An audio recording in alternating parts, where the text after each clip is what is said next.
No moverse es quizás el peor estímulo para nuestro organismo. ¿Cuál es el mínimo ejercicio que hay que hacer para mantener una buena salud? Mi salud está por encima de otras muchas cuestiones. Por desgracia, en muchas personas no es así.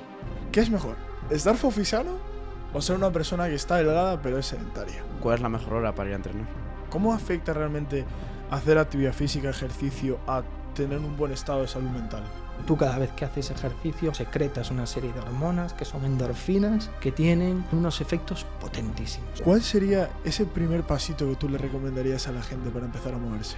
¿Hace falta estirar después de entrenar? ¿Hace falta meterse en un baño de agua fría? ¿Qué es mejor, el cardio, antes o después de entrenar?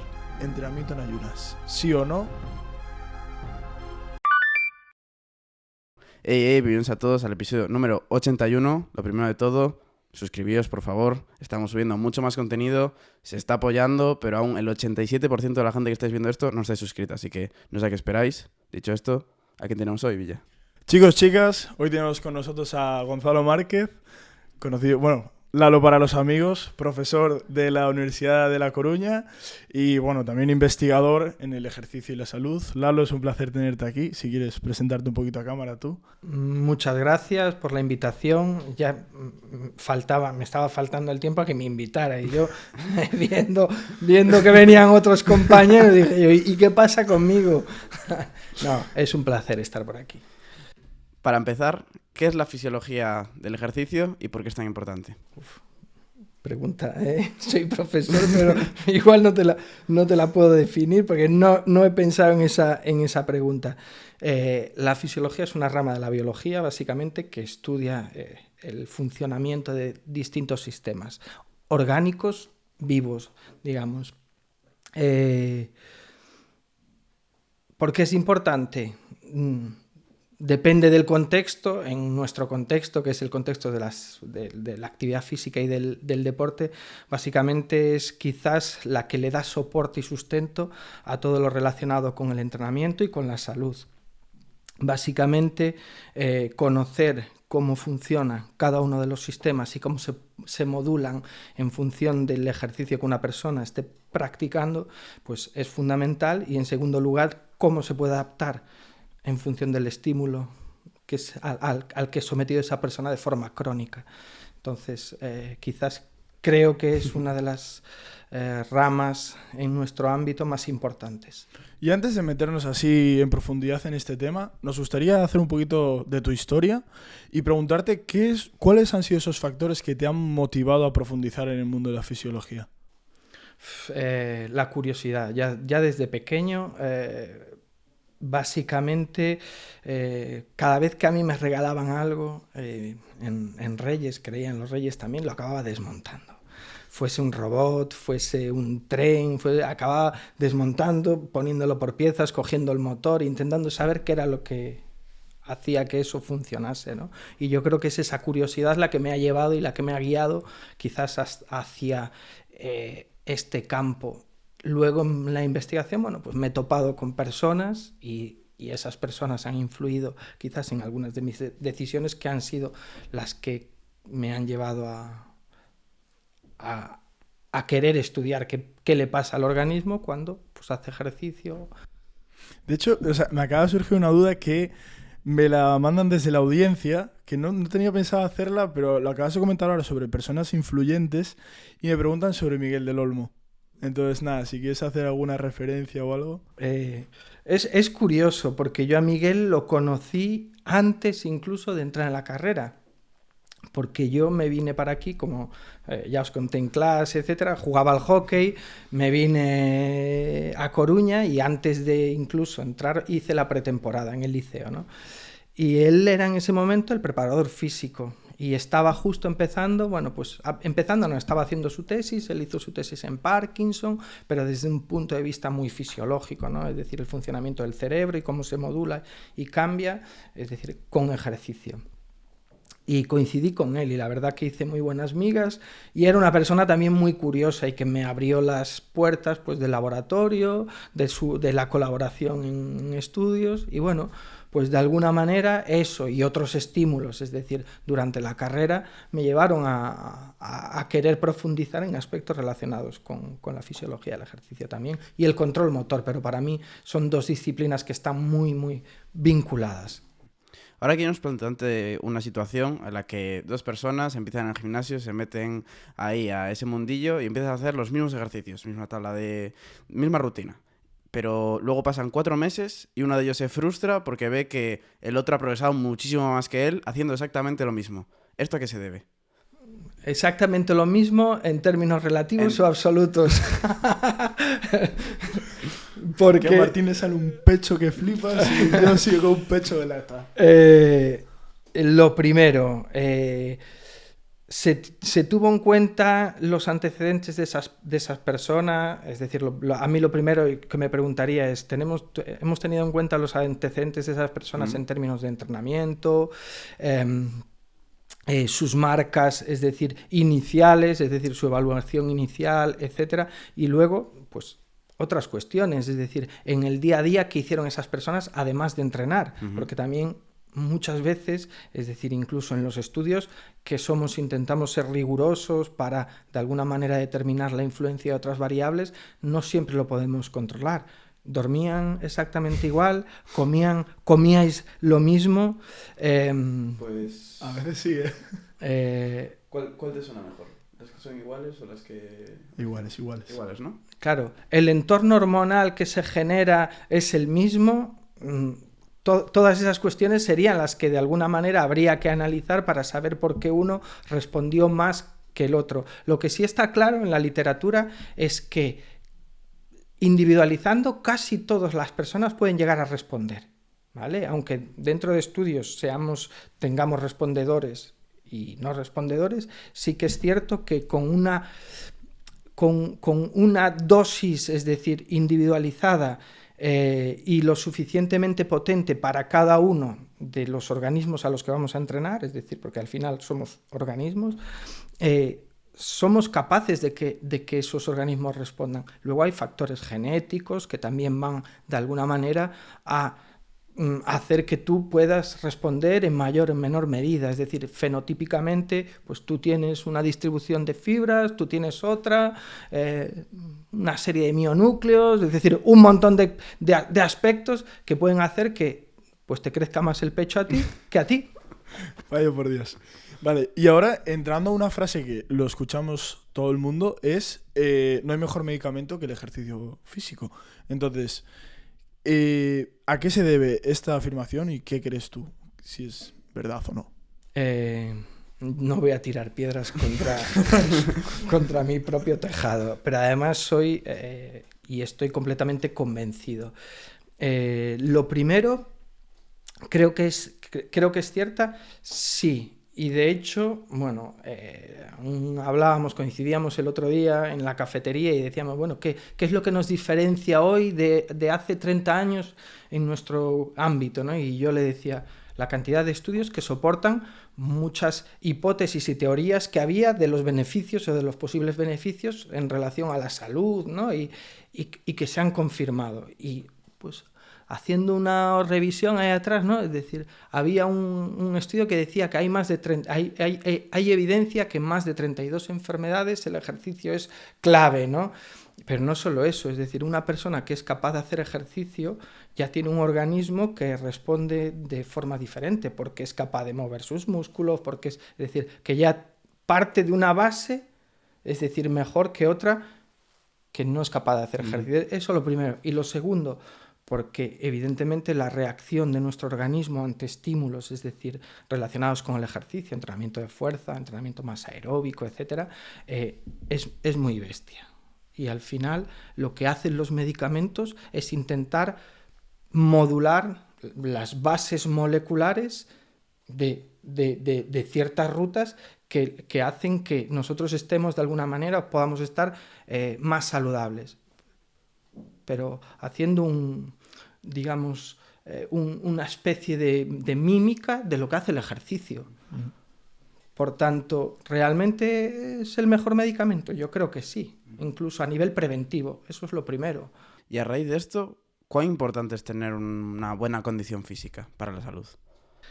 Pues es como la pescadilla que se muerde la cola, ¿no?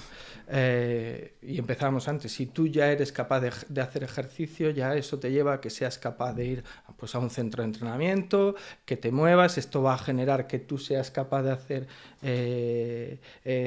percibirte más eficiente, tu salud va a mejorar, tu condición física, es decir, va a ser mejor y por tanto esto se va a retroalimentar positivamente, es decir, siempre en esa ruleta. Viceversa, lo contrario, si tú tienes una mala condición física, te va a costar más levantarte, ir al centro de entrenamiento, hacer ejercicio y por tanto la retroalimentación en este caso va a ser hacia lo negativo. Entonces va a hacer que cada vez vaya peor. Y algo que, bueno, en este caso Martín sí que le encanta mucho tener mucha métrica, es el tema del sueño y luego también el estrés, ¿no? En plan, ¿cómo puede afectar el hecho de tener una buena calidad de sueño y bien controlado el estrés a la hora de esta condición física? Creo que es clave y creo que de hecho, y para que lo entiendas, yo a mi hija siempre le digo lo mismo. Mi hija entrena, es decir, muchas horas. Os estaba comentando ahora, ella hace gimnasia y entrena entre 10 y 16 horas a la semana. Son muchas horas, ¿no? Y a veces llega a casa y todavía se cuelga de la barra y hace unas dominadas, ¿no? Y siempre le digo lo mismo. Yo le tengo que decir, no, descansa, no lo hagas, tal, ¿no? Es decir, ¿por qué? El sueño, básicamente, el descanso, es donde nuestro cuerpo se regenera, donde nuestra mente se regenera, donde nuestra mente aprende. Hay muchos estudios donde se coge, se mete a una persona, se le hacen unos test, por ejemplo, de aprendizaje, etcétera, y se les deja dormir y se ve como, por ejemplo, han consolidado, ¿no? Bueno, se hace lo mismo, pero a estas personas se les mantiene despiertos durante mucho tiempo, ¿no? Y lo que se observa es que no se consolida el aprendizaje. Es decir, esas mejoras que se habían producido por repetir una cierta acción ya no se producen. El sueño es fundamental, porque es ese momento en el que el organismo regenera ladrillos, donde hay, es decir, donde hay síntesis proteica, donde el cuerpo de alguna manera está volviendo a un estado basal necesario para volver a estar funcionando correctamente. Me surge una curiosidad, que siempre se habla de que, bueno, yo parece que ser que de pequeño no dormí mucho, porque se dice que a raíz del sueño no eres tan bajito porque no duermes lo suficiente. ¿Hasta qué punto es un mito o es de verdad? Vamos a ver, no sé si hay una relación, porque no sé si hay estudios que lo refrenden, ¿no? Lo que sí, es decir, durante el sueño y durante la noche, es decir, un poco lo que te decía, sí que es cierto que es esa fase donde nuestro organismo aprovecha para regenerar y para construir. Y de hecho, es decir, hay picos hormonales nocturnos que son fundamentales para el crecimiento, tanto hormona de crecimiento como testosterona, básicamente, en sus mayores ciclos, ¿no? en sus picos más altos. Por tanto, no sé si hay estudios, no lo puedo decir, pero que el sueño es importantísimo y que es una de las... Es decir, muchas veces de los grandes olvidados, tanto para la salud como para el rendimiento. Y de hecho, la otra relación con el estrés, ¿no? El estrés al final hace que el ciclo de sueño muchas veces se rompa. Y esto hace que, es decir, no nos regeneremos bien, que se empiecen a producir es decir, ciertas disfunciones, que la composición corporal también vaya cambiando a peor, etc. Entonces sí que es cierto que hay, es decir, ciertas relaciones y desde mi punto de vista no se tiene muchas veces control sobre esos parámetros y son fundamentales. Una anécdota, por ejemplo, en la NBA, ¿no? Equipos empezaron a ponerle un anillo para medir, ¿no? La variabilidad, la temperatura, etcétera. Simplemente no para controlar esos aspectos relacionados quizás con la fisiología, simplemente como aviso a los jugadores de que estaban controlados y monitorizados. ¿Por qué? Porque hay PlayStations, hay móviles, hay tal. Entonces, cuando hay una congestión importante, por ejemplo, en términos de competición y los jugadores tienen que competir cada 2 días, el sueño es fundamental. Porque si no, es decir, si no estás descansado, aumenta el riesgo de lesión, etc. Por tanto, para hacer que los jugadores durmiesen las horas necesarias, descansasen, reposasen, regenerasen, pues optaron por monitorizarlos y, oye, pues mira, a la 1 se acaba la relación con la pantalla, porque te pones con el móvil y estás hasta las 3 de la mañana. Uh-huh. Y a las 8 tienes que estar ya en pista. Por tanto, para que te hagas una idea, ¿no? de la necesidad de controlar esos parámetros. Yo lo hago mucho. Mido todo, todos los días. Así que en ese sentido, bien. Luego, otro tema muy importante que la gente que tiene TikTok e incluso Instagram también, por comentarios se habla mucho de cuando vas al gimnasio, se ven físicos y luego entras, no, ese se toman anabolizantes, ese no sé qué, eso es genética. Entonces, vamos con el tema de la genética. ¿Cuánto afecta la genética al rendimiento deportivo? Hay estudios que dicen que muchísimo, que es uno de los parámetros quizás más determinantes. Y yo creo que es cierto.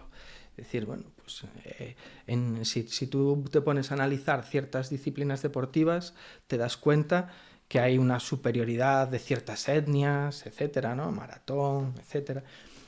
Y esto viene muy determinado por la genética. ¿Qué pasa? Que hay un margen. Es decir, si la genética es el 70, el 80, ese 30, 20% es mucho margen. Uh-huh. Entonces, la genética es importante, pero luego también es cierto que hay otra palabra, que es la epigenética.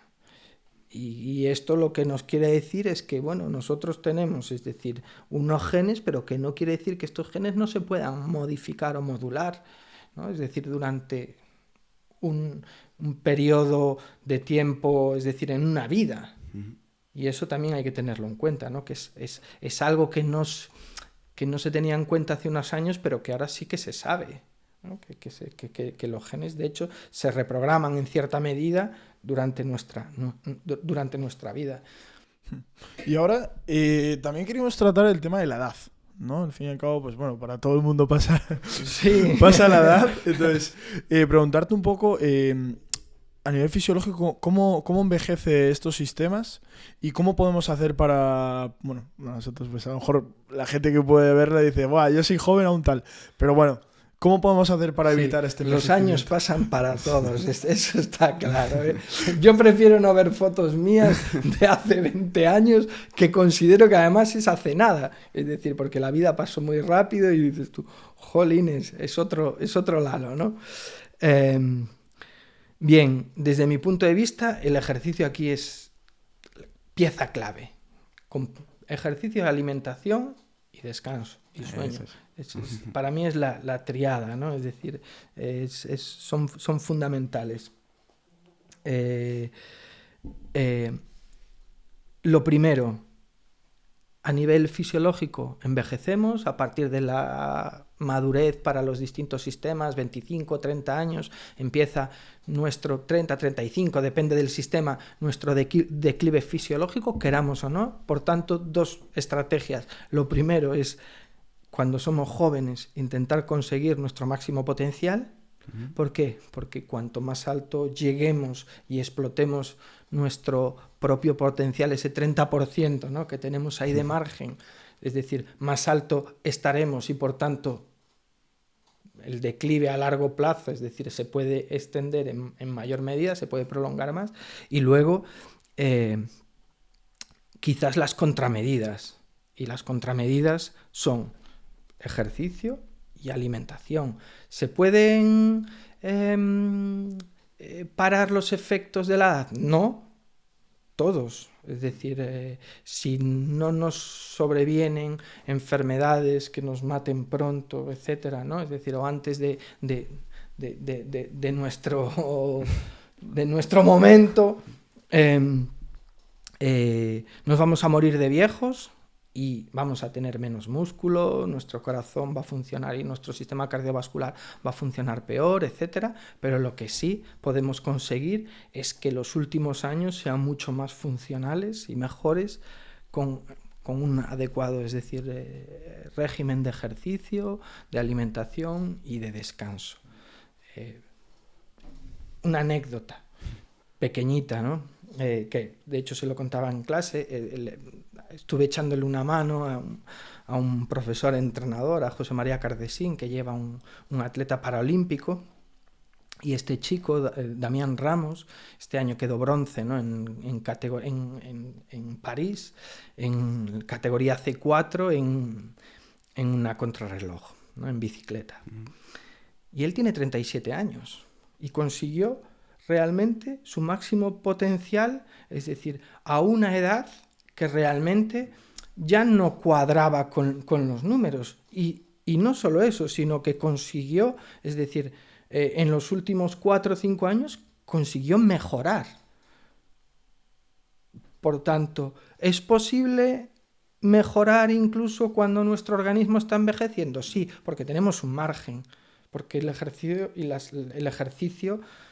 es muy potente para el organismo y puede conseguir explotar sistemas incluso cuando nosotros pensamos que ya no es posible. Entonces, ¿se puede ralentizar el envejecimiento? En cierta medida, sí. Y ojo, otra cuestión, hay ratones que le han reprogramado in vivo ciertos genes y que han conseguido, es decir, rejuvenecerlos hasta 20 años. Con las técnicas de edición genética, me refiero. Por tanto, sí, cada vez hay más información, cada vez el ejercicio es de mayor, la prescripción de ejercicios de mayor precisión, y sí se puede ralentizar. No se puede evitar. Genial. Pero sí ralentizar. Luego, te voy a plantear un caso. Él y yo, cuando vamos a entrenar, muchas veces acabo yo empezando el entrenamiento mucho antes y él se queda con el calentamiento pues más tiempo, hace más ejercicios y luego al llegar a casa él se echa la esterilla y se pone ahí a calentar y estirar, y yo igual ya me pongo a ducharme y luego a hacer mis cosas. Vale. Entonces, dicho esto, ¿el calentamiento y la vuelta a la calma son tan importantes o son solo un mito? El calentamiento creo que es fundamental. De hecho, diría, desde mi punto de vista, que quizás es la parte más importante de la sesión. Lo banco. Tomo nota. Cuando hablamos sobre todo de conseguir máximo rendimiento, ¿vale? Conseguir máximo rendimiento, digamos, preparar al organismo para un estímulo que va a ser, es decir, muy bestia y con el objetivo de subir de rendimiento, ¿no? Es decir, buscar máximo rendimiento, no un mantenimiento. Ahí ya entraríamos en otro debate. Pero el calentamiento no solo es subir la temperatura corporal, es decir, no solo simplemente eso, es que es una parte en donde tú ya de alguna manera estás realizando un acercamiento y poniendo a tu sistema nervioso en una condición lo más próxima o lo más cercana posible a lo que va a ser luego, es decir, los ejercicios en los que tú vas a trabajar, ¿vale? ¿Quiere decir que esto tiene que ser muy largo? ¿No? Se puede optimizar, ¿vale? 15 minutos no está mal, ¿no?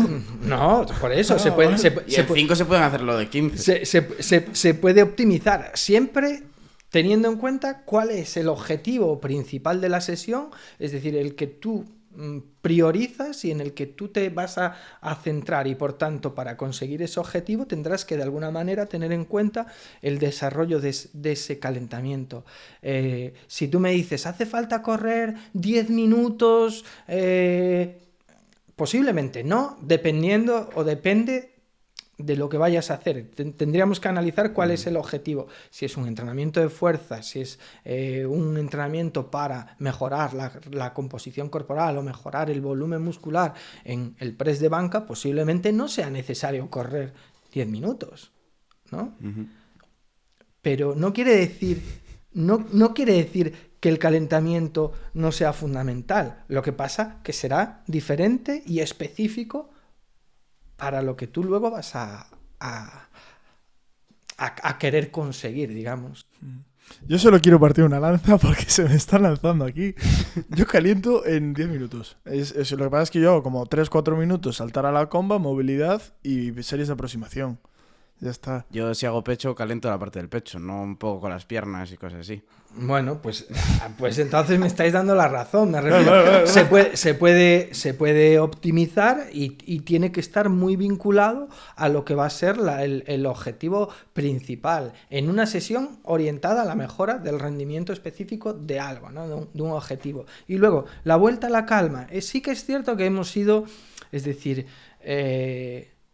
mejorando y quizás optimizando la idea del calentamiento, ¿no? Es decir, y también la idea de la vuelta a la calma. Yo, para que te hagas una idea, mis calentamientos eran de casi 40 minutos. ¡Toma! Pero esto no quiere decir que estuviese bien. Lo que pasa es que quiere decir que era lo que se hacía hace 20-25 años. ¿Vale? A día de hoy, cuando voy al gimnasio, evidentemente soy mucho más específico. Yo también hago, es decir, mi movilidad, cojo mis gomas, trabajo mis rotadores, etcétera. Tengo en cuenta los problemas que tengo, es decir, pues si tengo una lesión y tengo que hacer algo específico para, de alguna manera, protegerme, pues lo hago, etcétera. Vuelta a la calma.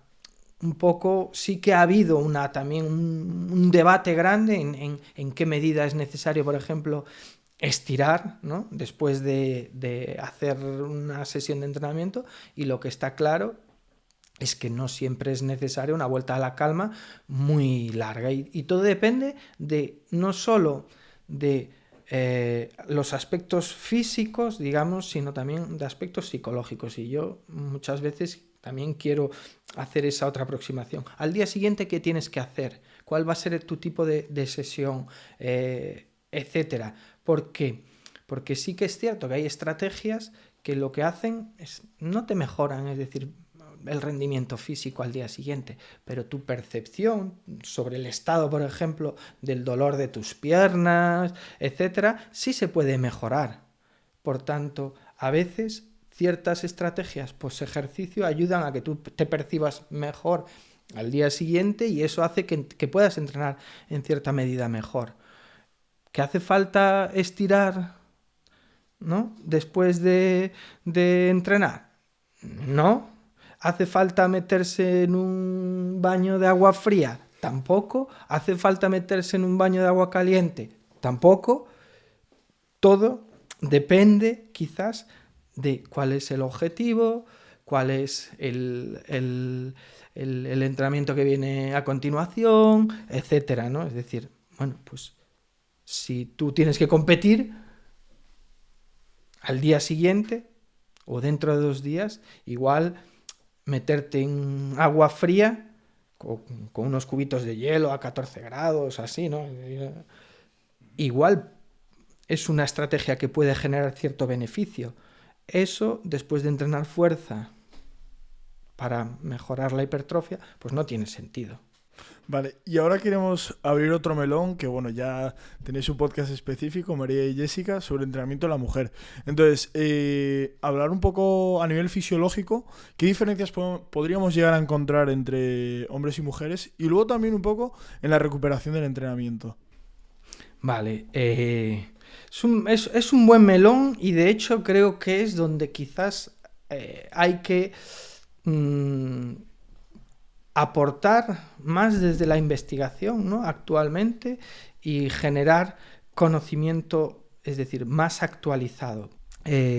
Sí es cierto que existen diferencias, es decir, fisiológicas claras, el perfil hormonal, el tipo de hormonas circulantes van a hacer que, bueno, pues que haya ciertas diferencias, es decir, entre hombres y mujeres a nivel, es decir, morfológico, fisiológico, etcétera. Bueno, pues la talla, el peso, los depósitos de grasa, etcétera, son diferentes entre hombres y mujeres. Y luego también otros aspectos relacionados o que tienen más relación quizás con el propio rendimiento, ¿no? Es decir, pues la distribución de fibras a nivel fenotípico, ¿no? Entre las fibras que son, pues eso, más resistentes o un poquito más potentes, etcétera, pues también hay diferencias. Y esto hace que quizás las tengamos que tener en cuenta a la hora de programar el ejercicio. Que luego las chicas y los chicos, las mujeres y los hombres responden casi igual ante programas individualizados, a nivel relativo en función de su evaluación, a nivel de hipertrofia, a nivel ganancias de fuerza o a nivel ganancias de consumo máximo de oxígeno. Esto es así. ¿Qué pasa? Que quizás en cierta medida, como hay ciertas diferencias, por ejemplo, a nivel de fatigabilidad, ¿no? Es decir, ¿cuántas repeticiones puede hacer una mujer con una determinada carga? Pues quizás algunas más que un hombre. Pues tendremos que tener en cuenta esas pequeñas diferencias para prescribir y programar el ejercicio. ¿Quiere decir que los efectos van a ser diferentes? No, en cuanto se tienen en cuenta esas pequeñas diferencias, los efectos normalmente van a ser casi idénticos. Ahora otro tema que es el de los maratones, que ahora estoy viendo mucha gente empezar a correr y todo el rollo, entonces queríamos tratarlo. ¿Qué ocurre fisiológicamente con la persona que puede llegar a hacer un maratón y ¿es esto saludable? Todo depende. El veneno está en la dosis, ¿no? Mejor no media maratón, entonces. No, mejor antes de hacer una maratón seguro que tienes que haber hecho un 5K, tienes que haber hecho un 10K, tienes que haber hecho una media maratón.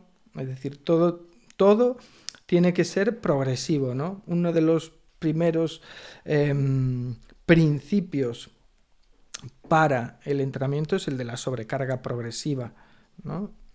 Es decir, que poco a poco tienes que ir aumentando pues, intensidad, volumen, etcétera. Bueno, pues con los maratones, es decir, un poco lo mismo. También es cierto, y aquí voy a hacer así que en el deporte se pone algo de moda y de repente, ¿no? Es decir, todo el mundo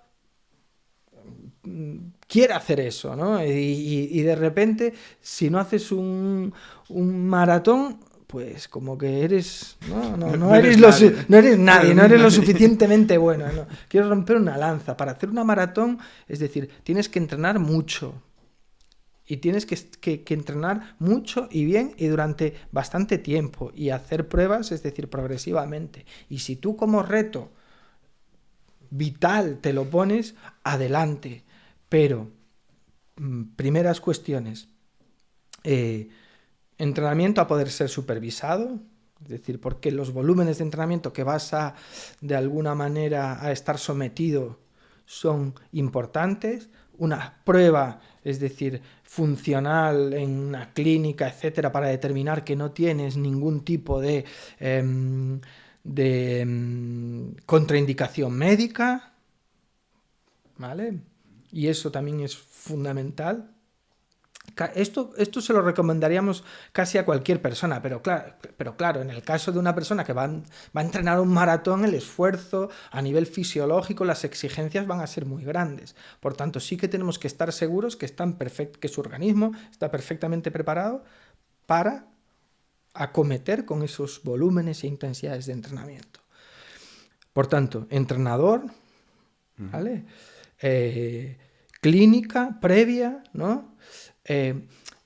Digamos, una historia de ese deportista, es decir, hacía ya deporte, practicaba, tiene adherencia, etcétera, ¿no? Esto hace que pues oye, sí, yo ya practicaba, yo ya hacía deporte, por tanto, quizás esos tendones están preparados, por tanto, están preparados para someterse a una carga, es decir, importante, etcétera. Bien, con todos esos condicionantes, ok, adelante. Empiezas a entrenar y empiezas a hacer volúmenes, bueno, pues de entre 20 y 30, 40 kilómetros a la semana para preparar una maratón. Y lo vas subiendo conforme el sujeto o la persona está preparada para acometer esos volúmenes. tienes sesiones de volumen, sesiones de cierta intensidad, etc. Lo que sí sabemos es que después de hacer una maratón, el organismo está cao. De hecho, esa era la siguiente pregunta, prácticamente, pues... Hay que estirar. No, era la pregunta esa, ¿no? Y cuando tú llegas al límite fisiológicamente, ¿qué pasa? Está cao. Para que os hagáis una idea, por ejemplo, después de una maratón, los marcadores, es decir, de estrés cardiovascular están alterados al menos durante 15 días, es decir, la variabilidad de la frecuencia cardíaca, seguro alguna vez habéis hablado por aquí de eso, está aumentada. De hecho, es decir, hay estudios que observan que hay ciertas proteínas que aparecen, que marcan pues cierto daño cardíaco después de una maratón. ¿Por qué? Porque pues eso, pues nuestro corazón no deja de ser un músculo y cuando lo estresamos a lo bestia, pues también, es decir, genera una reestructuración, genera cierto daño, etcétera. Por tanto, es un esfuerzo muy bestia para el cual el organismo no está diseñado. No está diseñado. Entonces, eso lo tenemos que tener en cuenta. Que luego hay gente que es capaz de hacer 7 maratones en 7 semanas, seguros.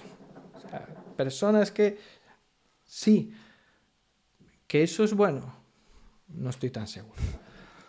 Ahora queremos tratar el tema del afterburn effect, de si seguimos consumiendo calorías después de entrenar. ¿Eso es verdad o es mentira? Vamos a ver, eso es verdad. Es decir, nosotros tenemos una deuda de oxígeno post-ejercicio importante, y yo de hecho, para que bueno pues lo entienda todo el mundo, ¿no? muy fácilmente, siempre cuando hablaba del HIIT a mis alumnos, ¿no? Siempre les decía lo mismo. Es decir, cuando nosotros acometemos un esfuerzo muy intenso, nuestro organismo después tiene que reconstruirse y reconstruirse mejor. ¿Por qué? Porque hay otro de los principios básicos, que es el principio de la adaptación general, que quiere decir que si yo someto al organismo a un estímulo, ¿vale? El organismo se va a adaptar. ¿Y cómo? Estando un poquito mejor preparado que la vez anterior para asumir ese estímulo, ¿no? Entonces, ¿qué pasa después de una sesión intensa de entrenamiento? Es decir, pues que el organismo tiene primero que eliminar y limpiar todo el daño que ha realizado. Por tanto, tiene que sacar allí a los basureros, a los camiones, a recoger toda la porquería que hay. Tiene que, de alguna manera, resintetizar un montón de energía, reabsorber y redepositar, es decir, rellenar de nuevo depósitos de energía. Todo eso genera gasto, ¿vale? Es decir, cuando los camiones de la basura salen, es decir, gastan energía. Hay que poner ladrillos de nuevo porque nos hemos cargado partes del músculo, etcétera. Por tanto, hay que sacar a obreros y los obreros consumen. Por tanto, ¿es cierto que consumimos después de...? Sí. Y hay estudios que demuestran que hasta incluso 24 horas después. Y dependiendo de la intensidad, si el ejercicio fue muy bestia, hasta 48 horas después.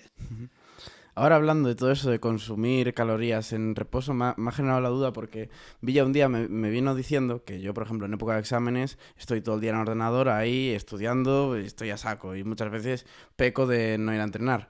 Pero me comentó que ese entrenamiento mental, se podría decir, hacía que subiese mi consumo de calorías. Sí, Entonces, ¿cómo funciona esto también? Tu cerebro consume principalmente glucosa, ¿vale? Pero cuando tú estás haciendo un esfuerzo, es decir, importante, y tienes áreas del cerebro, evidentemente, que están más activadas de lo normal, estás consumiendo más. ¿Qué pasa? Que por otro lado también estás restando, me refiero, el tiempo en movimiento que no se asocia al ejercicio, también, o el gasto calórico, digamos, las calorías que no se asocian a un ejercicio, y el ejercicio entendido como programado, pautado, ¿no? Actividad pautada, también disminuye. Por tanto, sí es cierto que tú puedes subir el gasto por un lado, pero también, dependiendo de cómo sea tu día a día, pero entendemos que te encierras de repente en la habitación y estás pues horas, ¿no? Chapando Eso sí, y sentado sin hacer nada, y de hecho dejas de ir a entrenar. Bueno, seguro que aunque subas un poquito por un lado, la balanza es al contrario, ¿no? Es negativa. Es decir, ¿cómo podrías impedir o de alguna forma los efectos negativos de estar tanto tiempo sentado, ¿no? Sedentario? Con pequeños breaks. Y con pequeños breaks de intensidad, por ejemplo. Es decir, y hay estudios muy chulos, ¿no? Es decir, que de alguna manera han descubierto que, por ejemplo, pues eso, imagínate, un skipping, aunque sea en el sitio, de 1 minuto, pero ahí hay intensidad, o una comba. Bueno, pues ese minutito que tú haces a intensidad ya casi sería suficiente como para, de alguna manera, es decir, impedir que todo lo positivo que tienes de ir a entrenar habitualmente, etcétera, lo pierdas. Es decir, es de alguna manera darle un estímulo intenso al organismo, aunque sea en una pequeña dosis, para recordarle que es un organismo activo y que consume y que, ¿no? Es decir, entonces, pequeños breaks. Toma nota. Voy a ponerme a hacer skipping. Unas planchas. Skipping.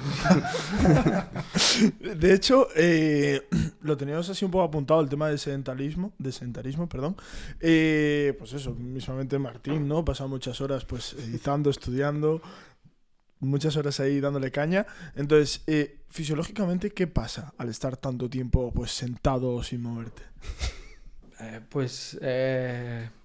Quizás es decir, es como si te llevaran a una cama de hospital y no te dejasen moverte, ¿no? Es decir, y estuvieses allí. La inmovilización. Hay líneas de investigación muy chulas, ¿no? Es decir, que demuestran que, es decir, no moverse es quizás el peor estímulo para nuestro organismo. De hecho, los astronautas, ¿no? ¿Qué tienen que hacer los astronautas para no enfermar, ¿no? En la Estación Espacial Internacional? Lo que tienen que hacer es entrenar, hacer actividad física.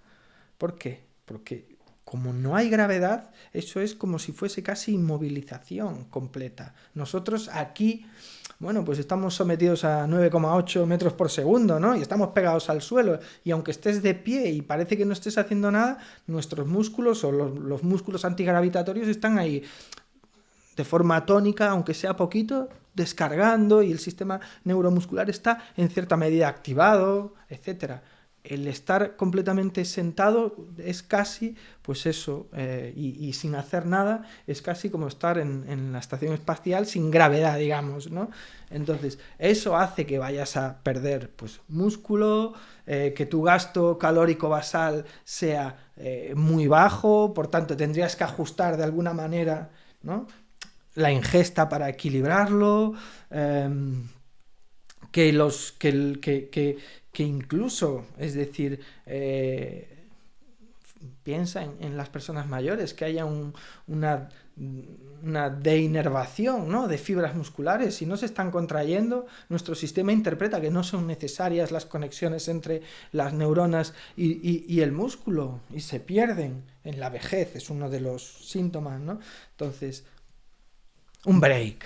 Cada horita y media, salimos, skipping, reactivamos el sistema circulatorio. O bajamos los 5 pisos y volvemos a Skipping. Yo se lo digo, a veces me ven en la cafetería y le digo yo tengo que levantarme, porque claro, es decir, por ejemplo, ahora no tengo clase, entonces puedo estar muchísimas horas sentado en el despacho. Yo, pues Para hacer eso, cojo, me bajo hasta abajo, bajo a la cafetería, a veces quedo con alguien, pero por lo menos ya tengo 3 pisos, bajo las escaleras, las intento subir de 2 en 2, haciendo fuerza y rápido, por tanto no es raro verme en la facultad ahí, ¡pah!, subirlas, ¿no?, de forma rápida, un poco, porque es que si, es decir, como te dejes absorber, puedes no hacer nada, y eso es fatal, ¿no?, para nuestro organismo. Ahora vamos con el tema del sudor. Yo, que voy casi siempre a entrenar con mi novia, muchas veces entrenamos lo mismo, a la misma intensidad proporcional, y yo acabo sudando como un cerdo, con respeto a los cerdos, acabo sudando como un cerdo, y ella, ahí, como una princesa que casi no suda. Entonces, ¿a qué se debe esto? Básicamente a la cantidad de calor que genera tu organismo. Y el sudor es un mecanismo que lo que nos permite es termorregular, es decir, regular la temperatura corporal en función de pues, la temperatura del núcleo necesaria para que las células estén, digamos, en su temperatura adecuada. ¿Quién tiene más masa muscular? Yo, mi novia. Yo, supongo. Por tanto, tú estás generando más temperatura. Por Estoy tanto, más caliente. Sí. Te calientas, Todos lo habíamos pensado. te calientas antes, y de hecho coges temperatura más rápido y esto hace que posiblemente necesites pues mayor refrigeración. Es una de las cuestiones, es decir, a tener en cuenta. Tienes mayor cantidad de músculos, estos músculos están de alguna manera produciendo energía para moverse y en esa energía nosotros generamos calor, agua y CO2. Por tanto, vas a evaporar más, es decir, mediante la respiración, pero no solo eso, vas a generar mayor temperatura. Y para generar mayor temperatura, bueno, pues utilizamos mecanismos que son termorreguladores a través del sudor. Sacar agua para afuera, que se quede en la piel, que esta agua se enfríe y por tanto que refrigere la piel, es decir, lo más superficial y que esto haga que tu temperatura se disminuya, ¿no? Esto... Ojo, ya aconsejo, tenlo en cuenta a la hora de hacer ejercicio. ¿Por qué? Porque si tú sudas mucho, tienes que tener en cuenta que tu tasa de reposición de líquidos y electrolitos también ha de ser mayor que la de tu chica, ¿no? ¿Y por qué? Porque estás perdiendo posiblemente mucha más cantidad de agua y esto hace que tu estrés cardiovascular, tu frecuencia cardíaca, por ejemplo, ante un mismo estímulo suba más. ¿Por qué? Porque perdemos parte del agua que contiene nuestra, por ejemplo, sangre. Entonces, eso hay que tenerlo en cuenta a la hora de hacer ejercicio y sobre todo a la hora de hacer ejercicio en ambientes más calurosos. Sí. Al gimnasio a las 6 de la tarde es como el desierto, eso. Vale, y ahora también queremos tratar otro tema que es las agujetas. Primero, ¿qué son las agujetas? Y segundo, mucha gente lo asocia a que tener agujetas es que has entrenado lo mejor posible. Entonces, si realmente esto es cierto o no. Bien, lo primero, ¿no? ¿Qué son las agujetas como tal? Dolor tardío inducido por el ejercicio, básicamente, ¿no? Es decir, es el término quizás que deberíamos utilizar más técnico. ¿Qué quiere decir esto? Cuando yo hago ejercicio, aproximadamente un día, pero sobre todo el pico suele ser a las 48 horas, 2 días después, percibo un dolor importante, una sensación de que el músculo está mucho más rígido, como un tanto inflamado, etc. Es normal, sobre todo, cuando la intensidad del ejercicio es alta o, sobre todo, cuando hacemos ejercicios, es decir, por primera vez, ¿no? Cuando de repente pues no has jugado un partido de fútbol sala en un montón de tiempo y aunque vayas mucho al gimnasio y hagas mucha sentadilla y mucho peso muerto, es decir, y con muchos kilos, y con mucha intensidad, vas a jugar un partido de fútbol sala y de repente los 2 días no puedes con las piernas, ¿no? Y te duelen, y te duelen incluso músculos que dices, hostia, tengo un músculo ahí, ¿no? De repente los aductores los tienes secos, terribles, los isquios, ¿no? Es decir, la parte de atrás del muslo te duele un montón, etcétera. ¿Qué pasa? Que el tipo de movimiento que tú haces y el tipo de ejercicio que tú haces durante el entrenamiento, durante el partido de fútbol sala, no es el mismo que estás haciendo, y de hecho implicas pues mucho ejercicio excéntrico en las deceleraciones, o que los isquios en las aceleraciones, cuando tú sales desde una posición mucho más baja de tronco, actúen, es decir, impulsando y generando esa aceleración en el cuerpo, etcétera. Son tensiones muy potentes, y esto lo que genera es que tu tejido, tu matriz extracelular, tu músculo se rompa, tenga microlesiones, y de alguna forma hace que el músculo en cierta medida se inflame, las terminaciones nerviosas, es decir, estén en mayor medida comprimidas, y esas terminaciones nerviosas, muchas de ellas son receptores del dolor. Entonces eso hace que tú empieces a percibir dolor, ¿vale? Pero este dolor tiene que ser eso, las agujetas, es decir, empiezan a aparecer al día siguiente y hacen pico, digamos, dos días después. ¿Eso quiere decir que has entrenado bien, como me decía Villa? No tiene por qué, y de hecho quizás no es el primer estímulo que debemos buscar cuando estamos entrenando. ¿Por qué? Porque lo que sucede cuando tienes un dolor importante de agujetas es que hay muchos más marcadores de daño muscular que están muy alterados. Es decir, cuando tú tienes mucho dolor es porque el músculo ha sido maltratado, realmente. Ha sido maltratado y no está en condiciones de recibir ese estímulo. En entrenamiento personal, es decir, yo siempre lo digo, en entrenamiento, es decir, hacerle daño a alguien es muy fácil, todos podemos, ¿no? Es decir, dosificar justo y que el estímulo sea tan progresivo que la persona, es decir, se vaya adaptando poquito a poco, eso es lo complicado, ¿no? Es decir, eso es lo complicado. No, agujetas no implica que hayamos entrenado bien. Aunque la sensación, y te lo digo a nivel personal, a veces dices, ¡ay, qué ricas!, ¿no? Es decir, está vivo ese músculo, ¿no? Es decir, sí, pero yo que he hecho algunos estudios, hemos hecho algunos estudios en mi grupo de investigación en el que buscábamos inducir daño, ¿vale?, muscular, para ver cómo se comportaba, para desarrollar algunas técnicas no invasivas para determinar, es decir, el daño muscular, etcétera. A través de la saliva, lo que hemos visto son auténticas barbaridades. Es decir, que cuando nosotros le sacamos sangre a una persona a la que le hemos inducido daño muscular, por ejemplo, con ejercicio excéntrico, los valores están próximos a que si los ve un médico ingresa a esa persona. Por ejemplo, con valores de creatinquinasa, es decir, que multiplican por 1000 o a veces hasta 5000 los valores basales. ¿Vale? Muy bestia. Entonces, las agujetas, sí, no tiene por qué. No es sinónimo de haber entrenado bien, para nada. Bueno, chicos, chicas, antes de seguir con el podcast, hacer una pequeña referencia sobre el patrocinador que hace que todo esto sea posible, que es Rayola Networks. Que para quien no sepa lo que es un hosting web, es un espacio en la nube donde vive tu sitio web. En la página de Rayola podemos encontrar un buscador para ver si el dominio que estás pensando está disponible.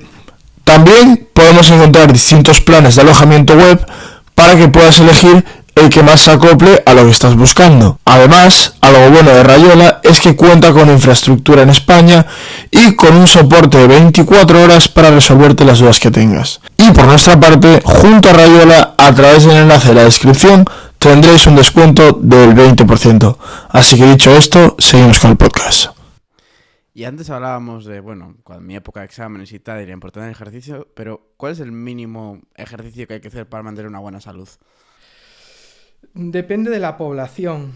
Niños, un mínimo de 60 minutos quizás, es decir, de niños adolescentes, un mínimo de 60 minutos al día de actividad física. Por eso, de alguna manera, desde nuestro gremio, ¿no? Decimos que debería haber una clase de educación física, es decir, al día, una hora de educación física al día, porque eso es lo que nos permitiría sí o sí cumplir con las directrices mínimas de la Organización Mundial de la Salud, que determina, es decir, que pues eso, niños y adolescentes deberían realizar una hora de ejercicio al día. Hay niños, como mi hija, que pues realiza 4 al día, ¿vale? Pero niños que ni siquiera cumplen con esas recomendaciones.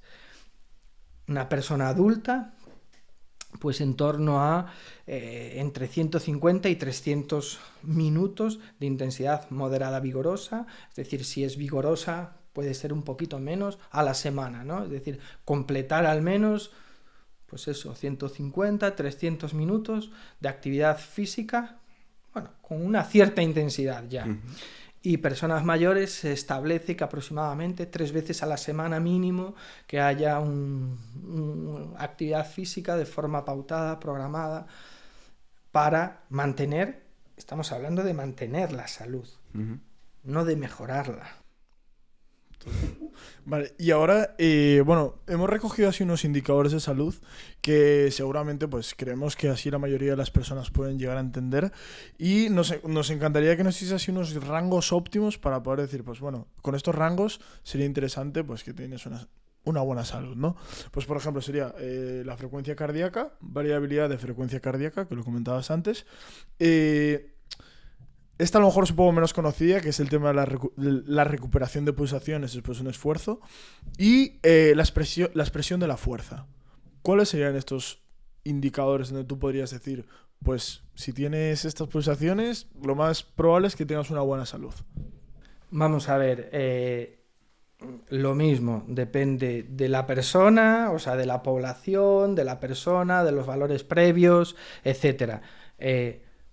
Vamos a ver, por ejemplo, en una persona adulta, una frecuencia cardíaca que está dentro de un rango normal, y esto es así, son 60 pulsaciones por minuto, por ejemplo, ¿vale? Si tiene 90, quiere decir que el motor está revolucionado, es decir, que el ralentí está muy alto, está consumiendo más de lo normal, y eso es porque hay factores, es decir, a nivel orgánico, que están alterados y que hacen que esa persona esté consumiendo más de lo necesario, ¿vale? Para que os hagáis una idea, pues un ciclista puede tener 35, 40, 45 pulsaciones por minuto, ¿no? Vale, perdón, Lalo, no te quería cortar, pero a lo mejor habrá gente que ahora mismo lo esté escuchando y se estará mirando las pulsaciones. Entonces, claro. Entonces, más en que nada, reposo. Claro, Yo tengo 50. Explica qué es en reposo, porque a lo mejor a mí me tiene pasado después de tomarme un café también, que estoy sentado, me miro las pulsaciones y veo 70. Entonces, claro, explica bien lo que es en reposo, vale. o cuándo sería lo más óptimo para medirlas. Lo más óptimo quizás no, pero lo más fácil es cuando tú te levantas, te despiertas, vas al servicio, echas la meadita, ¿no? Y coges y te sientas en la cama un ratito y te das 2-3 minutos para que la frecuencia cardíaca se estabilice, y a primera hora de la mañana coges y te tomas la frecuencia cardíaca. Tenemos que pensar que nosotros tenemos, es decir, un ritmo biológico, y que nuestra frecuencia cardíaca varía a lo largo del día. Tenemos que tener en cuenta siempre la misma franja horaria para poder compararnos, y no solo eso, sino también, es decir, que no solo tomar un día, es que tengo 90, yo qué sé, ¿qué hiciste ayer? ¿No? Comiste muchísimo, dormiste mal y hoy te levantaste, y ese es tu frecuencia cardíaca habitual. Muchas veces, y sobre todo en este tipo de marcadores, es decir, de salud, hay que tener en cuenta tendencias. ¿Qué son tendencias? Que yo tengo que medirme habitualmente para establecer como una línea base, y a partir de aquí ver cómo se modula. La frecuencia cardíaca de reposo es una de ellas, ¿no? La variabilidad, no te puedo decir cuál es la métrica, o sea, cuál es el nivel, porque depende mucho de la métrica. Tienes la RMSSD, tienes la RMS, tienes el logaritmo neperiano de... Entonces, lo mismo, tendencias. Y luego hay mucha variabilidad también interindividual. Por tanto, quizás, es decir, no hay una métrica que digas, esto puede ser así, pero si tú, es decir, coges varias medidas y estas medidas se asocian con, es decir, una buena salud, frecuencia cardíaca en reposo, etcétera, es decir, bueno, pues tienes que ver esa tendencia, ¿vale? Presión arterial es otra, es decir, básica, muy básica de salud y que es fundamental además y que tiene que estar en un rango y de hecho si se va de ese rango, términos de Sociedad Americana del Corazón o la Sociedad Europea del Corazón, ¿no? Pues ese famoso 880-120, ¿no? milímetros de mercurio que tomamos de diastólica y de sistólica, es decir, de referencia, intentar que estén ambas, es decir, alrededor de esos números. Si se van para arriba, sobre todo, es un indicador de que hay hipertensión, y la hipertensión, es decir, a largo plazo es un mal endémico, es decir, nos va a llevar a problemas, es decir, a generar problemas importantes, ¿no? Es decir, a nivel cardiovascular. A nivel de fuerza, depende. ¿Qué tipo de fuerza? Pues yo te diría, si cogemos, por ejemplo, un press de banca, ¿no? Pues en un rango de salud que una persona esté en 0,8 veces su propio peso hasta pues 1,2, ¿no? Ya gente pues más entrenada, pues en sentadilla, pues eso, una vez tu propio peso, ¿vale? Y de ahí para arriba. Entonces, bueno, pues en relación incluso eso a tu propio peso corporal. Y no sé qué otras así, bueno, evidentemente el marcador casi cardiometabólico, es decir, más aceptado y aunque tenga sus errores, el BMI, el IMC, ¿vale? Pues en los rangos que marca la Organización Mundial de la Salud, bueno, pues con esos, en términos de salud quizás, son los que tenemos que, de alguna manera, intentar que todos estén dentro de esos rangos. ¿Quiere decir que no vamos a tener una enfermedad después? No, pero que tenemos muchas menos probabilidades de sufrir una enfermedad, es decir, no transmisible, ¿no? Pues está claro que sí. Yo te quiero preguntar una cosa, y es que muchas veces me llegan notificaciones por la noche de que parece que me voy a morir. Dice, tus pulsaciones han llegado a debajo de 40, entonces me indica como que me preocupe. ¿Me debería de preocupar? ¿No? En función a mi estado actual. Sí, no. Comentarle que has hecho natación. He hecho natación. No sé si afecta en algo, pero supongo que si me lo dices que sí. Vamos a ver, no creo que tú tienes alguna sintomatología de que por las mañanas te encuentres mal, súper cansado, como una joya. No, es decir, sí es cierto que por la noche, es decir, nuestra frecuencia cardíaca, hay periodos, es decir, de sueño muy profunda en la que se ralentiza muchísimo y eso es perfectamente normal y compatible con una salud cardiovascular óptima. Otra cosa es que hubiese ahí algún factor que no conocemos que indicase pues una apnea o cuestiones, una apnea del sueño, cuestiones de estas. Pero si tú no tienes sintomatología, es decir, probablemente es que sea normal y de hecho vinculado a una buena salud, es decir, cardiovascular. Sí, no, Martín. A él no le llega. He de decir que Martín tiene las pulsaciones muy bajitas. Y si hiciste además un deporte de resistencia con natación, pues quizás... Ahora no lo parece, pero sí. Sí. Vale, ahora la mítica persona fofisana. Realmente, o sea, ¿qué es mejor? ¿Estar fofisano o ser una persona que está delgada pero es sedentaria?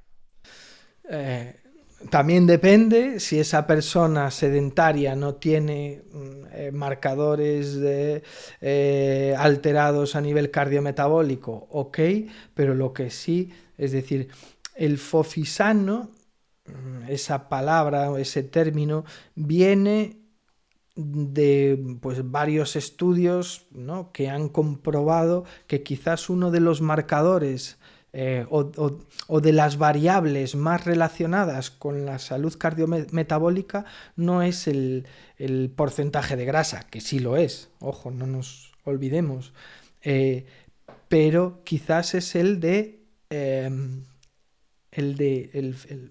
condición física, digamos. Pues estar fuerte y tener un buen consumo de oxígeno, ¿no?, un VO2 máximo en rangos óptimos, se sabe que te reduce las probabilidades también de muerte prematura por cualquier causa en gran medida. Por tanto, si a mí me preguntas, quizás, es decir, a largo plazo, el fofisano mejor que el delgado, pero completamente sedentario, ¿vale? Vale.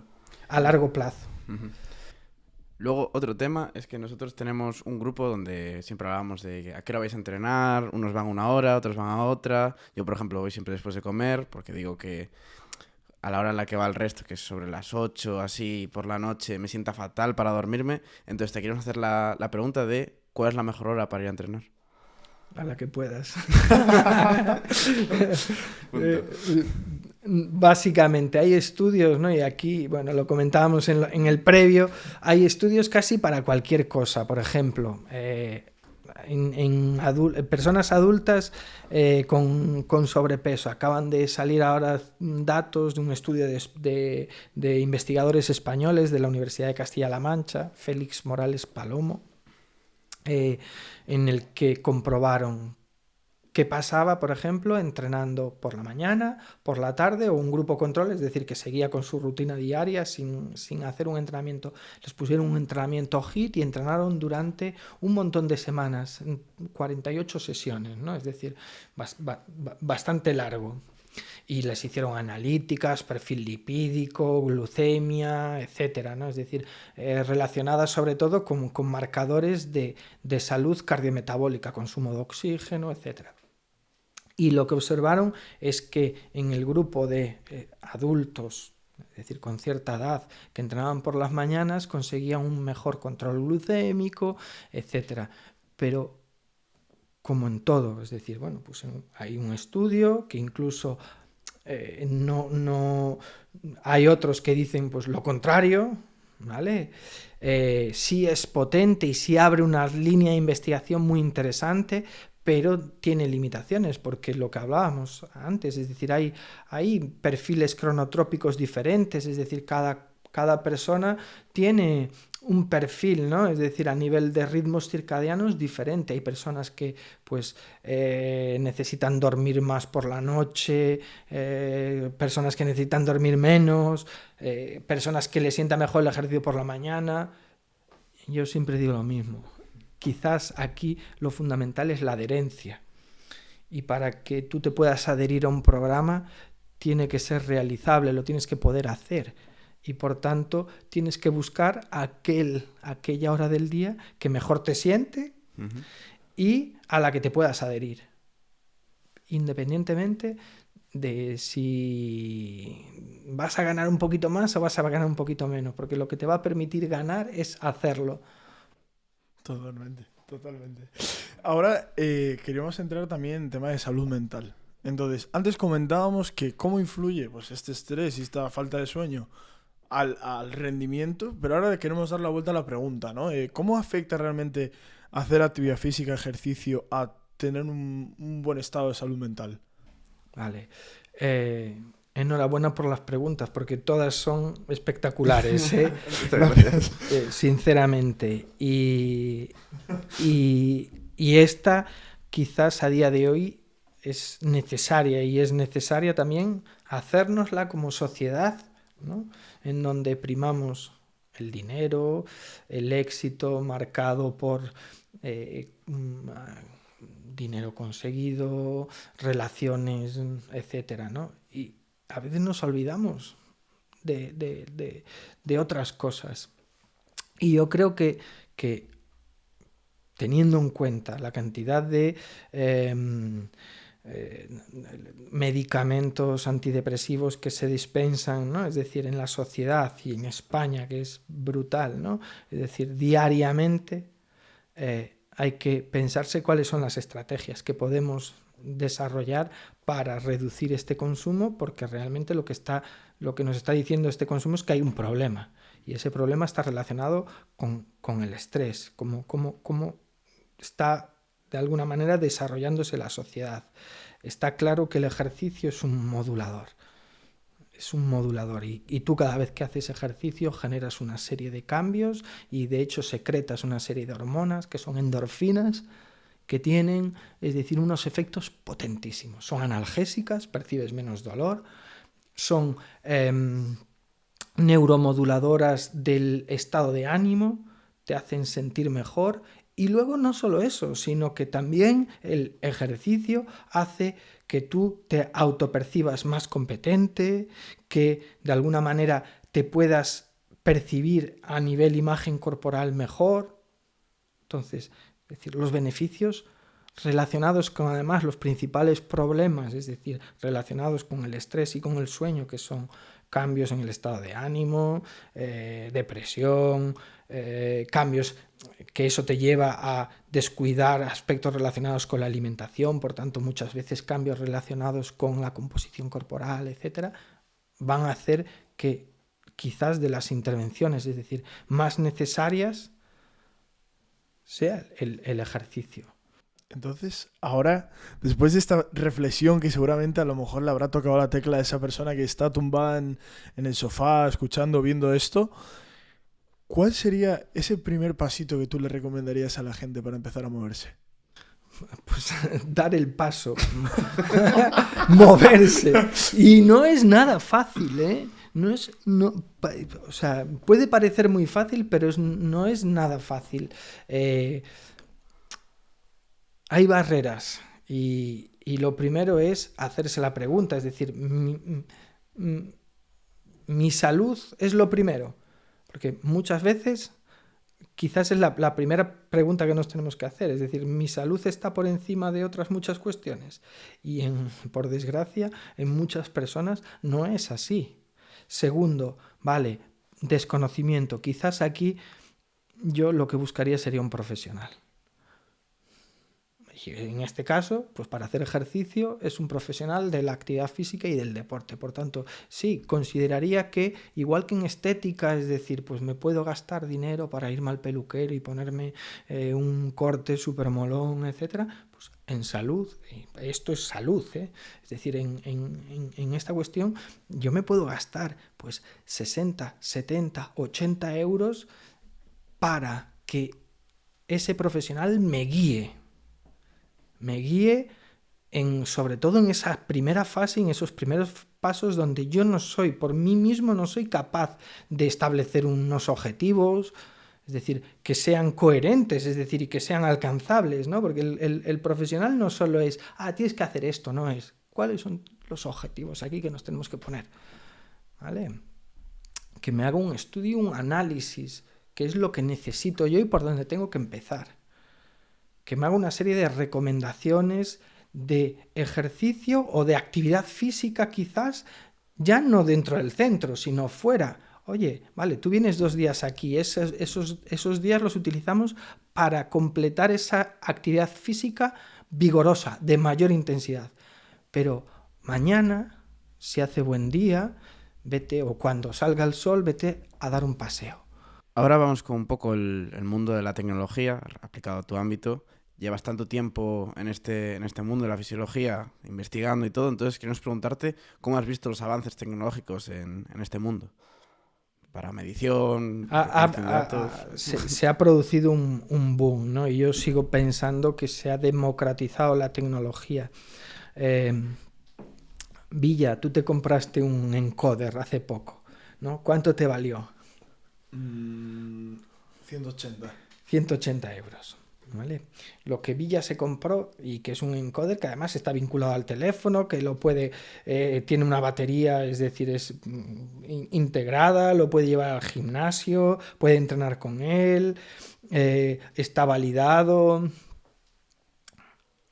Cuando yo llegué a la facultad en el año 2000, la universidad tenía un encoder que había costado, es decir, cerca de 2 millones de pesetas, es lo que serían 12.000 euros, ¿vale? Que, es decir, en el cambio sería más, ¿vale? Igual, pues lo que es unos 20.000 euros de ahora, ¿vale? Para que nos hagamos una idea. Y era un armatroste que tenías que estar conectado con un ordenador, con una pedazo caja, es decir, imagínate, y él por 180 euros, ¿no? No solo eso. Sí, el reloj. Lo lleváis ahí. Eso es una pasada, es decir, son auténticas máquinas de computación y de monitorización. Y además que son válidas, sensibles, precisas, para registrar un montón de parámetros relacionados con la actividad, porque llevan un montón de sensores, es decir, acelerómetros, giroscopios, sensores de LED, de infrarrojo cercano para medir la frecuencia cardíaca, para medir la saturación de oxígeno, para medir el sueño mediante esos algoritmos de acelerometría con los movimientos, es decir, durante las distintas fases del sueño durante la noche, es decir, y a día de hoy un reloj que funcione bien, pues lo tienes entre 100 y evidentemente si ya te quieres ir, es decir, a lo top. A lo top, ¿vale? Pues eso, 600, sí. Pero que son unos cacharros, unos pepinos tremendos. A mí, aunque solo sea por eso, yo me compré, ¿no? Me regalaron hace unos años un Garmin, ¿no? Un Fenix, porque, ¡buah! O sea, medir, por ejemplo, el tiempo de contacto, el tiempo de vuelo, parámetros cinemáticos de la carrera, simplemente utilizando, es decir, los acelerómetros de la banda de frecuencia cardíaca integrado con... Para mí era impensable, ¿no? Porque, fijaros, Miguel del Olmo habían diseñado unos zapatos con unas chinchetas y un pasillo cubierto con papel de aluminio para hacer una especie de plataforma de contactos, es decir, en el que pudiesen monitorizar esos parámetros con enfermos de Parkinson, para ver cómo el ejercicio, pautado de una determinada manera, mejoraba la marcha, ¿no? Que es una deficiencia que tienen este tipo de personas. Entonces, a mí, ver mis datos, ¿no? Cuando voy a correr de cinemática, me flipa, ¿no? Es decir, me parece una auténtica pasada. Y luego ya, si lo quieres utilizar para el control de atletas, pues ya es súper top, ¿no? Es decir, ya los avances han sido muy grandes. Y en los próximos años, todavía más. Con la IA y estas cosas, es decir, el campo va realmente a explotar, ¿no? A día de hoy yo sigo y tengo ganas, de hecho, de traérmelo para la facultad, es decir, hace 2 años solicité para las clases de fisiología un analizador de gases portable, súper sencillo, que habían bajado un montón el precio. Este costó 6.000 cuando... Tradicionalmente un analizador de gases para medir el metabolismo, ¿no? Cuesta en torno a 30.000 euros. Bueno, pues ahora están desarrollando unos cacharritos mucho más pequeños que cuestan en torno a 600, 700, ¿vale? Y que tienen una validez concurrente importante comparado con los buenos, ¿no? Con los caros. Entonces, avances es una pasada. Nosotros, o sea, ahora imagínate que esto pasa mucho, a lo mejor alguien nos está escuchando y dice, ¡fuah! Me encanta toda la tecnología, voy a comprarme pues lo último de lo último para monitorizar mis entrenos. ¿Cuáles serían esos gadgets que le recomendarías a una persona para pues llevar su entrenamiento de fuerza o su entrenamiento de resistencia? Papel y boli. Un diario. Empezar por ahí, pero no. Desde mi punto de vista, quizás uno de los gadgets imprescindibles es el reloj, ¿no? Sí. Es decir, que te permite integrar un montón de información, etcétera, ya dependiendo del tipo de entrenamiento que quieras llevar a cabo. Si te enfocas más en el entrenamiento de fuerza, quizás, es decir, el encoder es un imprescindible, ¿no? Que no implica que lo tengas que utilizar todos los días, pero sí que, siendo lo accesible que es, que te permite, bueno, pues llevar un control un poquito más exhaustivo, ¿no? Más preciso, de alguna forma. Y luego ya depende del entorno, ¿no? Pues si te vas a un equipo de fútbol, pues unas plataformas de fuerza no están de más, pero claro, ahí ya estás subiendo los ceros. Sí, aún es. Y ahora vamos a tratar el tema del IA. Me gustaría que explicas un poco más, no tanto lo que hay ahora, sino me gustaría que a ti, desde el punto de vista de investigador, ¿qué te gustaría que hubiese? O sea, ¿en qué campos te gustaría que se aplicase para decir, wow, es que me ahorraría muchísimo tiempo pues una IA aplicada a eso? No, Sí. los datos yo ahora mismo se los fumo enteritos, que Sí. yo lo tengo usado. Bien, es una pregunta que me la tengo que hacer de verdad, ¿eh? Tú me la has lanzado y yo me la tengo que hacer de verdad porque creo que viene para revolucionar, ¿no? En principio, en primer lugar, lo que dices tú, la minería de datos, o sea, eso ya es una realidad. Una realidad, pero que todavía, es decir, va a ir a más. ¿Por qué? Porque ahora, es decir, pues hay Power BI, no sé qué, pero, es decir, ya nos va a permitir programar específicamente en función de el tipo de diseño que hagamos nosotros, etcétera. Entonces, esa parte sí, pero quizás diseño de nuevas aplicaciones que nos permitan, es decir, un control más exhaustivo de ciertos parámetros fisiológicos de forma, es decir, barata o gratuita. Quizás por ahí también puede ir esto. Y en mi campo, que es fisiología, ¿no? Y quizás la parte toda de desarrollo de lo que es ¿cómo se llama? La detección de un problema, el diagnóstico. Los hospitales están invirtiendo un montón de pasta, de hecho, ahí. Y, por ejemplo, en radiología ya se está utilizando la inteligencia artificial porque te diagnostica, es decir, con una precisión y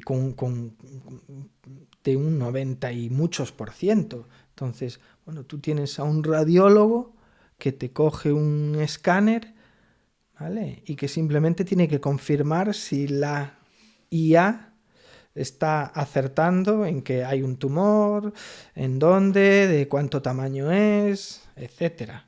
En el conteo de células, en el color de las células, es decir, en un montón de aspectos que realmente van a, de alguna manera, yo creo que revolucionar lo que es toda la parte diagnóstica, ¿no? Que no quiere decir, y eso lo comentaba yo con mi pareja el otro día, y no quiere decir que no sean necesarios pues, los médicos o ¿no? los especialistas. Sí, pero va a ser un apoyo súper grande. Entonces, simplemente el especialista lo que va es a confirmar o no. Y esta confirmación o no también sirve para entrenar al diseño, para entrenar a la IA, que de eso se basa, que cada vez las tasas de éxito van a ser más grandes, porque van a tener el apoyo del entrenador que las está mejorando, ¿no? Y creo que ahí es uno de los campos donde quizás en el ámbito biológico es más potente. Y luego en el campo del entrenamiento también. Porque yo creo que a día de hoy ya hay, es decir, aplicaciones, etcétera, basadas en IA, que tú le das una entrada con unos datos y más o menos teniendo en cuenta esos datos ya te diseña un programa. Ujú. Oye, Curioso. Cuidado. Sí, quizás... pero la situación afectiva de estar con el paciente ahí animando no te lo quitará. pero es que nadie dice que nos vayan a sustituir, Claro, pero claro, que claro. quizás nos vayan a facilitar, por ejemplo, ciertos aspectos. No hay que, es decir, no hay que renunciar. Total. ¿eh? Es una herramienta. Es una herramienta. No un enemigo. No hay que tenerle miedo. Totalmente. Bueno, ahora nos vamos con preguntas de audiencia. Entonces, una de las que tenemos recogidas es el tema de entrenamiento en ayunas. ¿Sí o no? ¿Y qué dice la fisiología sobre esto? Depende de algunas cuestiones. Parece que para favorecer ciertos procesos durante las fases de entrenamiento, es decir, puede ayudar, es decir, de alguna manera a flexibilizar el metabolismo, ¿vale? Lo que sí tenemos que tener claro que un deportista necesita tener depósitos, ¿no? Y cuando se los quitamos, es decir, el organismo va a buscar la energía desde fuentes no primarias, se va a ir a otras zonas, a otras fuentes, ¿no? Que no son tan eficientes. Para entrenar y flexibilizar en cierta medida el metabolismo puede ser útil, pero también tenemos que tener en cuenta una cosa, que es que igual no me permite conseguir la calidad de entrenamiento que yo necesito para pues, una sesión de 100 kilómetros. Si yo salgo en ayunas, es casi impensable. Como estrategia para la recomposición corporal, puede ayudar, es decir, desde el punto de vista del entrenador personal y desde la persona que quiere generar una recomposición corporal, puede ser una estrategia, pero siempre dentro de esa caja de herramientas, ¿vale?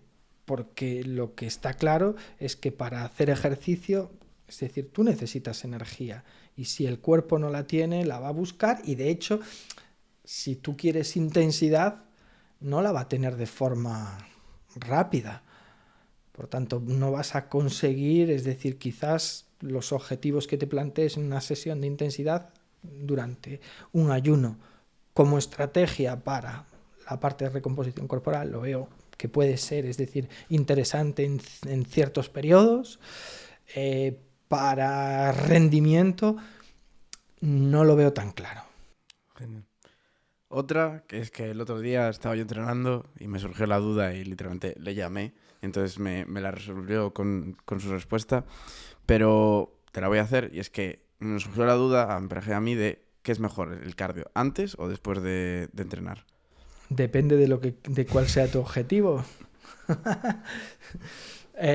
Si tu, digamos, objetivo es ganar fuerza, por ejemplo, lo lógico es que lo hagas después a baja intensidad, incluso que lo retrases lo máximo posible. ¿Vale? Cuanto más lejos del entrenamiento de fuerza esté, mejor. ¿Vale? Tú tienes que empezar el entrenamiento en las mejores condiciones posibles. Tu sistema neuromuscular, a nivel metabólico, de sustratos, etc. Todo lo que tú hagas no específico para eso va a restar. Por tanto, no te va a permitir entrar en el entrenamiento para tu pectoral, ¿no? En las mejores condiciones. ¿Quiere decir que no puedes hacer entrenamiento, es decir, cardio de forma concurrente? Sí, pero con ciertas limitaciones. Es decir, para asegurarte de que no hay una interferencia, que la intensidad sea baja y si te lo puedes permitir, que eso ya depende, retrasarlo. Es decir, bueno, pues yo entreno por la mañana y el cardio a tope para mi programa de hipertrofia y de fuerza, y el cardio me lo dejo para la tarde o para la tarde-noche, y cojo, pues me hago mis 15.000 pasos o mis 10.000 pasos en la cinta a una intensidad baja, o en la bicicleta, es decir, pues a una intensidad moderada. Eso es el objetivo. Si por el contrario tú estás buscando, es decir, mejorar tu función mitocondrial para mejorar la resistencia, digamos, porque eres ciclista, pues y el entrenamiento de fuerza es algo secundario, quizás al revés, es decir, tú tienes que primar y en primer lugar hacer el entrenamiento objetivo, y luego, pues eso, si por la tarde quieres fuerza, sin que sea con mucha fatiga, descansando bastante, etcétera, y lo más separado del cardio posible, es decir, en función de tu objetivo. Apunto. Vale, y otra pregunta que... Coincidimos, ¿no? Sí. De hecho le dije... Claro, dije la respuesta. Lo dije. No, le dije... Bueno, si vas a hacer cardio, súbete a la cinta y camina. Pero le dije, chill, tranquilo, en plan, sin tampoco tal. Bueno, la otra pregunta, y la última ya prácticamente, tema de ayudas ergogénicas, anabolizantes. ¿Cuál es un poco tu opinión y cómo realmente afecta a nivel fisiológico en el cuerpo? Mi opinión es tener en cuenta que los esteroides anabolizantes, por ejemplo, son drogas permitidas para tratar enfermedades. Pero son drogas y alteran muchos sistemas, es decir, fisiológicos. Y de hecho, son peligrosas. Por mucho que haya influencers que digan que no pasa nada. No, sí. Es decir, pasa. Y cada vez, es decir, el número de cardiomiopatías que se están produciendo, es decir, y que están apareciendo en personas jóvenes, sanas, deportistas, es mucho mayor. ¿Por qué? Porque se ha ido a una cultura del uso de este tipo de sustancias, es decir, pero con un objetivo de estética, que es yo quizás lo que no puedo entender, ¿no? Es decir, para que os hagáis una idea, ¿no? Y esto es verídico y totalmente real, no voy a poner nombres es decir, yo no soy nada talibán, ¿no? Pero una vez me llegó un estudiante con el que tenía bastante, es decir, confianza, me pidió, es decir, oye, ¿puedo hablar contigo? Tal, estoy empezando a entrenar y estoy pensando en subirme a una tarima y estas cosas. Un bicharraco de 1,85, con ya un cuerpo, es decir, interesante, pero con una capacidad todavía para crecer y tal, muy grande. Y me preguntó, me dijo, mira, hice una consulta con una clínica que es nutricionista y endocrinólogo. Y lo primero que le vendió es, no, si tú quieres crecer, tienes que tomar esto. Entonces, bueno, pues yo te puedo hacer las recetas. ¿Vale? Y me dijo, ¿tú qué opinas? Y yo le dije, tú vas a competir en culturismo, es decir, de talla... IFBB Pro. De talla, ¿no? No, bueno, la idea es competir en Men's Physique. En Men's Physique. Y le dije, tú necesitas, lo primero, tomar esto si tú ya tienes un cuerpo, es decir, bien delimitado, que todavía tiene capacidad para sintetizar proteína, ¿no? Y crecer y tal. Segundo, vamos a hacer un análisis de los pros y de los contras. Y vamos a empezar por los contras, ¿no? Los problemas de salud. Hipogonadismo. Un chico, además, muy guapo, con una vida sexual muy potente. En su prime. Problemas de salud cardiovascular, ¿vale? problemas de salud hepática, problemas de salud hormonal, incluso a nivel de cáncer, ¿no? Las probabilidades aumentan. Si tienes algo, le estás dando de comer. Le estás echando fuego para que crezca. Es gasolina. Entonces, ¿qué sentido tiene? Vas a ir a Men's Physique, una talla baja, tú la consigues de sobra, solo con entrenamiento. Es decir, ¿qué necesidad tienes? No, pero es que así lo consigo antes. Ya. ¿Y el trabajo? ¿Y lo bonito del proceso? ¿Que te lo quieres comer? ¿No?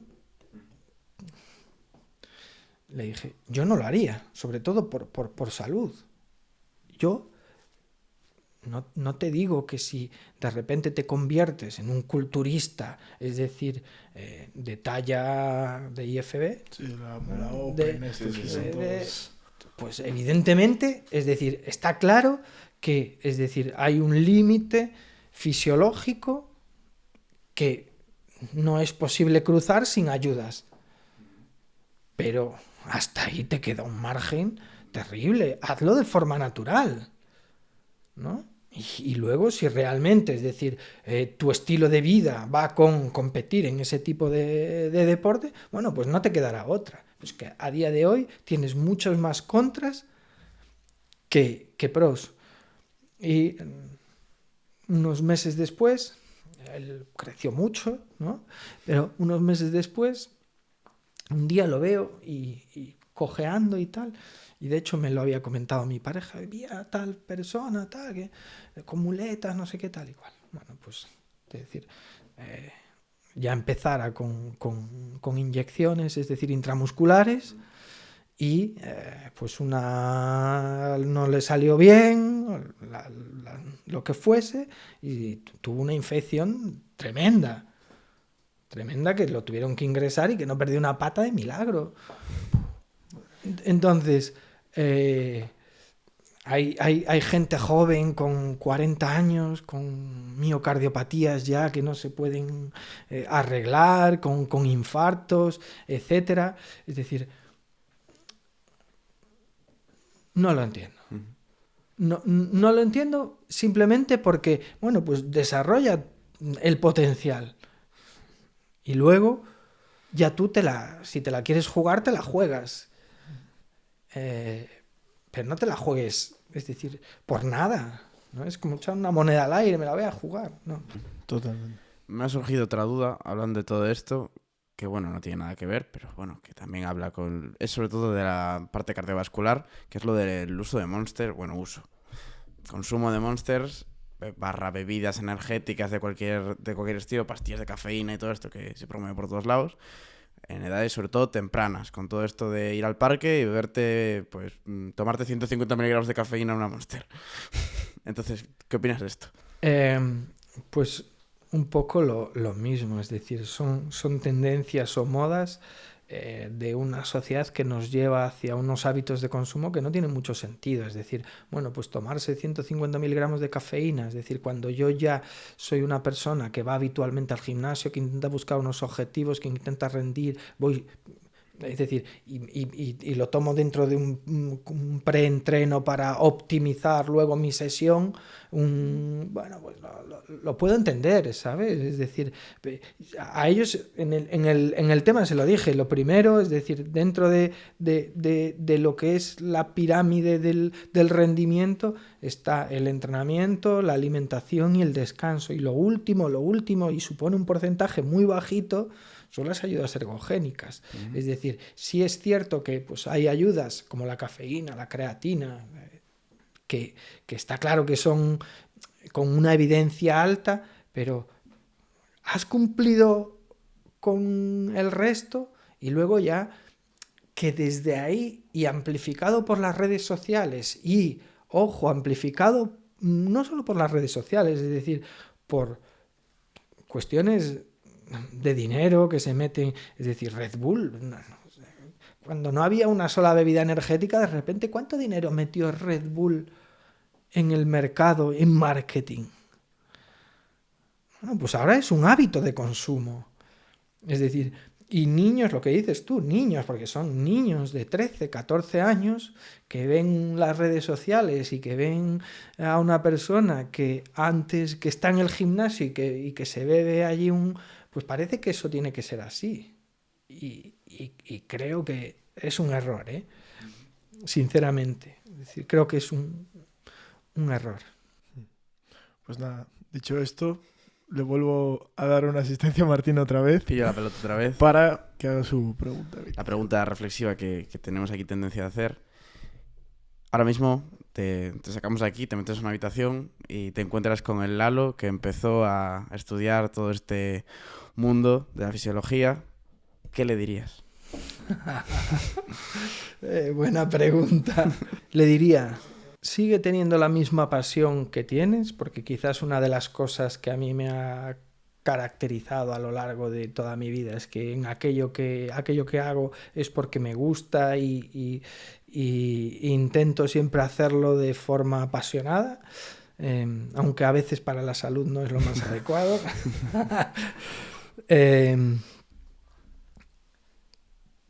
Trabaja, es decir, igual que trabajaste, es decir, muchísimo, pero, y esto es focaliza más. Quizás, es decir, una de mis hándicaps es que quizás siempre he un poco abarcado mucho, incluso, es decir, cuando me vine, ¿no? Mi padre me aconsejó, siempre me dijo lo mismo. Hay tiempo para estudiar, para hacer deporte y para divertirse, ¿no? Y para todo eso. Sí, pero quizás yo creo que si hubiese enfocado un poquito más en ciertos aspectos, quizás hubiese conseguido algo más de... No me lo hubiese pasado tan bien, pero hubiese conseguido algo más de rendimiento. Quizás es un... Igual, si me dejas la noche para reflexionar... Sería otro tipo de la respuesta. igual te contesto otra cosa, pero sí, quizás creo que el enfocar en ciertos aspectos un poquito más ayuda a sacar mayor rendimiento. Genial. Y ahora, que nunca se nos olvida, preguntas míticas. ¿Qué es? ¿Lugar más raro donde has dormido o lugar más raro donde has hecho el amor? Y solo tienes que responder al lugar sin decir a qué respondes. Y solo responder a una, ¿eh? O sea, claro, la respuesta y la gente pues se intuye cuál es por una u otra.